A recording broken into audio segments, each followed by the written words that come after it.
Yo yo yo! Salut les turfeuses, salut les turfeurs, bienvenue pour un nouveau pronostic de Benoît Requin. Merci pour vos likes, pour vos commentaires. N'hésitez pas à vous abonner pour recevoir tous mes pronostics tous les jours. Et pour accéder à tous mes tickets pour la course du Quintet, vous avez deux moyens, par mon site internet benoîtrequin.fr ou par le bouton rejoindre.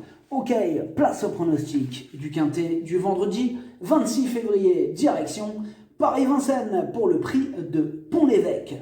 3 attelés, 2700 mètres, 16 partants, réunion 1, course 1, indice de confiance, 3 sur 5. Un seul échelon de départ pour ce Quintet, donc j'ai repéré quelques chevaux qui peuvent tenter de troubler cette sympathique petite fête. On va voir ça ensemble.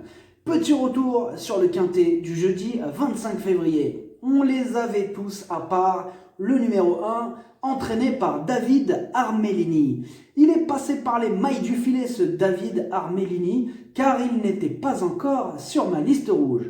Donc, c'est officiel, David Armellini intègre ma liste rouge.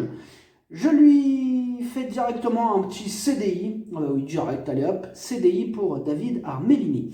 Alors, il nous avait dit quoi? Qu'est-ce qu'il nous avait dit pour se retrouver là-dedans? Ben oui, on est d'accord, il nous a dit quelque chose, il y a eu un truc. Il nous a dit à propos de son cheval Hollywood Knight, portant le numéro 1, arrivé 3e, donc il avait dit, pour une reprise de contact avec la compétition, j'estime qu'il est préférable de le revoir. J'ai envie de rajouter à David Armellini que sur ce coup-là, il aurait été préférable que tu te la fermes. Ah ouais, non, franchement, il aurait pu s'abstenir. Alors, lui, dans une autre vie, je pense que ça devait être un espèce de parasite. C'est possible, ça arrive. Je sais pas si on a qui... Ouais, pourquoi pas. Alors, plus je vois certains entraîneurs, comme ce David Armageddon, plus j'aime ma liste rouge. Ils sont presque 30 à avoir intégré ma liste rouge pour autant de sabotage de Quintet. Alors c'est comme ça, il y a deux types d'entraîneurs. Tu as les bons entraîneurs, comme, on va en citer un ou deux, comme Romuald de Maurice, il est magnifique, il parle avec le cœur, avec sincérité. Il y a aussi Jean-Michel Bazir, qui est très honnête. Quand il dit par exemple que l'on peut écarter son cheval, eh bien on peut y aller les yeux fermés. Et puis après, tu as la deuxième génération, tu as la deuxième catégorie d'entraîneurs, la catégorie des parasites. Et oui, des parasites comme ce David Armellini, parasite number one, ou comme le Tartarin de Franck Leblanc, bon champion du monde des parasites. Mais ne vous inquiétez pas, grâce à ma liste rouge, ils nous la font qu'une fois, pas deux. Bref, résumé, pour ceux qui viennent d'arriver, alors il y a un nouveau venu sur ma liste rouge, David Armellini. Bienvenue David. Pour les membres de mon site internet benoîtrequin.fr et les membres Yo-Yo Total VIP, ce mois de février monte à 16 408 € de gains et au total depuis le mois d'octobre, on a atteint la somme folle de 81 657 € de gains. Vous avez deux moyens pour récupérer mes tickets pour la course du Quintet.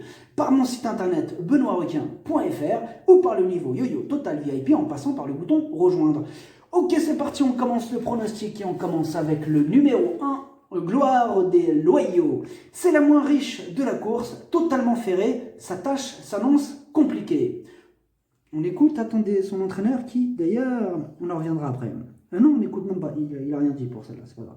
Le numéro 2, attendez, quoique, est-ce qu'il a dit un truc? Bon, bref. Le numéro 2, Gaïa Sauton. Elle reste sur un échec, elle garde ses chaussures vendredi. Dans ces conditions, difficile de lui accorder notre confiance. À noter tout de même, attention, à noter que Mathieu Abrivard est sur ma liste rouge depuis longtemps. Ça fait un petit bout de temps qu'il y est. Bon, pour l'instant, il a un petit CDI. Peut-être que ça va déboucher sur un CDD. Ça dépend, on verra bien. Pour l'instant, ça va. En ce moment, il ne nous a pas trop fait de coups de Trafalgar. Mais bon, voilà, il n'est pas arrivé par hasard sur cette liste. Donc voilà, Mathieu Abrivard, il entraîne l'As et le numéro 2. Donc quand même, petite méfiance.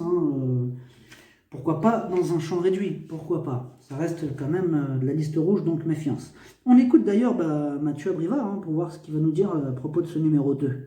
Gaïa Sauton a réalisé un bel hiver en province et s'est imposée à 2 reprises sur des pistes à main droite. Elle a déçu dernièrement à Angers où elle n'avait pas de gaz.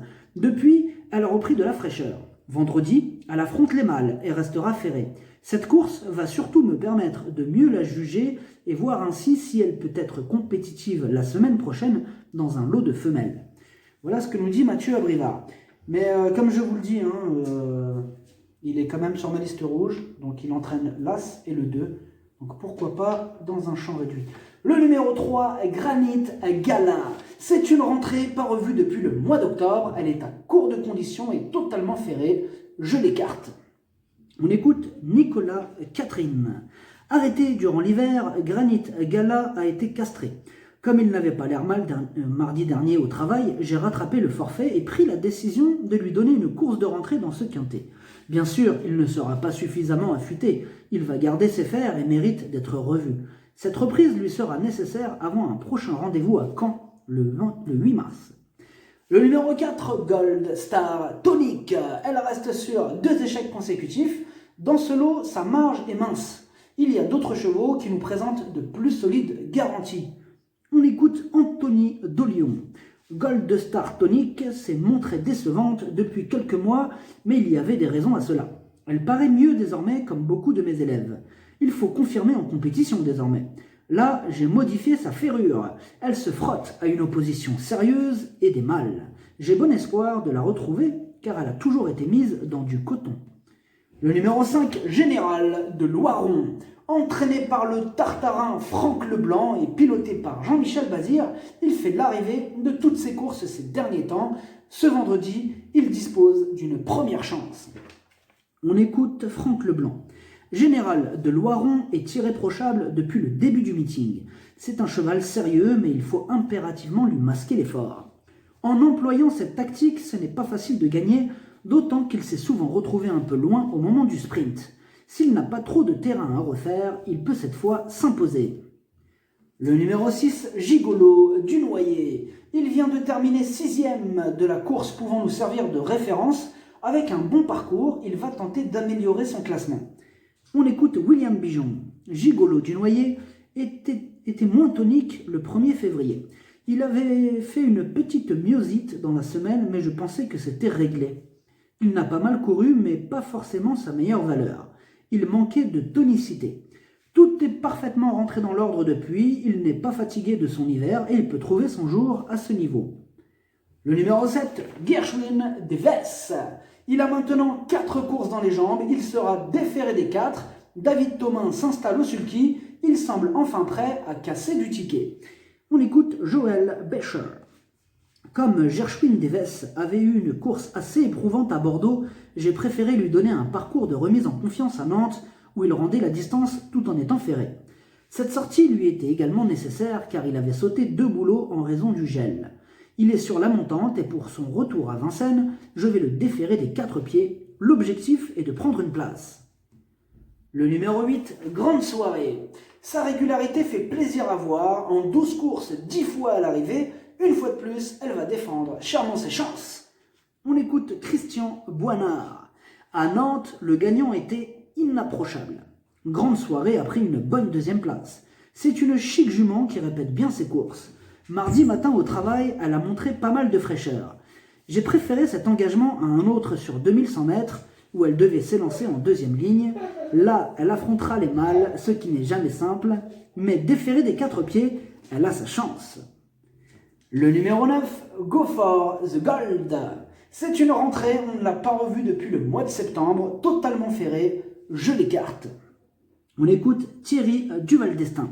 Go for the Gold n'a pas été revu depuis plusieurs mois car fatigué, il avait besoin de repos. Certes, il a repris l'entraînement depuis quelques semaines, mais il s'agira tout de même pour lui d'une vraie rentrée. J'aurais préféré lui trouver un engagement en province, mais je suis obligé de courir d'emblée à Vincennes. Il ne sera pas assez prêt et il va manquer de rythme, je vous conseille de le revoir. Le numéro 10, Jinko Tellois. Lui aussi est entraîné par Franck Leblanc, il est en forme, il a remporté sa dernière course, il fait face à un bel engagement, il s'annonce redoutable. On écoute Franck Leblanc. Jinko Tellois avait été longuement arrêté suite à un problème de tendon, mais il a rapidement renoué avec les bonnes performances. Vendredi, il bénéficie d'un engagement favorable sur un parcours à sa convenance. Dernièrement, il a devancé Général de Loiron. le numéro 5, mais ce sont 2 chevaux d'égale valeur. Comme il se retrouve en retard de gain, il détient une première chance. Le numéro 11, Gai Matin, il donne toujours son maximum en compétition, il s'entend bien avec Eric Raffin et dans l'ensemble il est plutôt régulier, on le garde. On écoute Guillaume Gillot. Certes, Gai Matin n'est pas parvenu à s'imposer cet hiver, mais dans l'ensemble, il a réalisé un bon meeting. Il tourne autour du pot et il mériterait de trouver son jour. Il est resté en bonne condition. L'engagement est favorable. Il sera pieds nus et sur sa distance. Eric Raffin va le courir battu, ce qui est impératif avec lui. S'il trouve l'ouverture pour finir, alors il devrait disputer l'arrivée. Le numéro 12, Gali de Célinière. Ses 3 dernières courses sont bonnes, elle apprécie ce parcours et elle sera déférée des 4 pour la première fois de sa vie. Attention à elle. On écoute Jean-Philippe Raffegeau. Gali de Célinière a mis du temps à retrouver le rythme, mais elle aligne les bonnes tentatives depuis le début de l'année. Elle s'était imposée le dernier jour du meeting l'an dernier, alors j'espère qu'il en sera de même pour cette dernière course parisienne de l'hiver.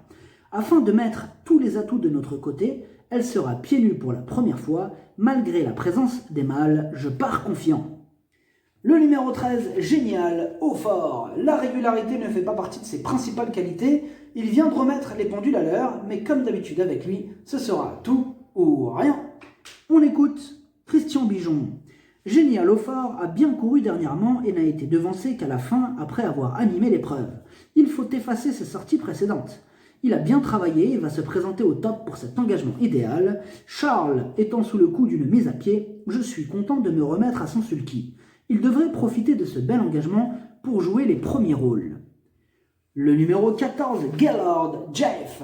Il s'améliore à chacune de ses sorties, il s'entend bien avec Franck Nivard, il apprécie ce parcours, il est efficace, déféré des 4, tous les feux sont au vert.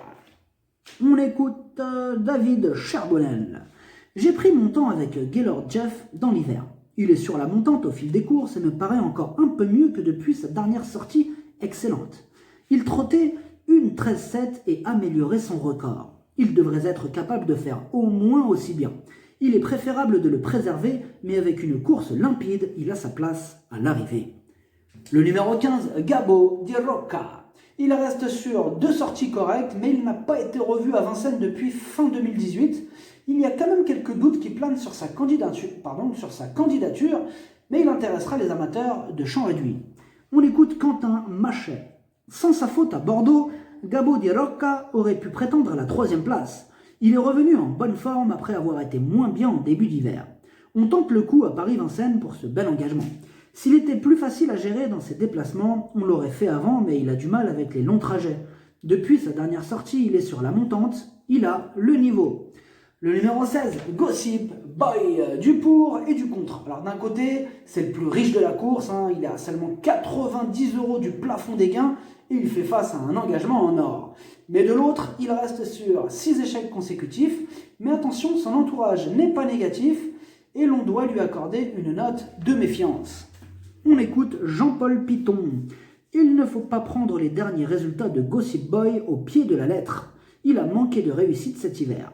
Vendredi, il trouve des conditions de course favorables au plafond des gains. La distance est dans ses cordes et la grande piste ne lui pose pas de problème. Il a bien travaillé et il me laisse l'impression d'être mieux avec le retour des beaux jours. Sa présence à l'arrivée ne m'étonnerait pas.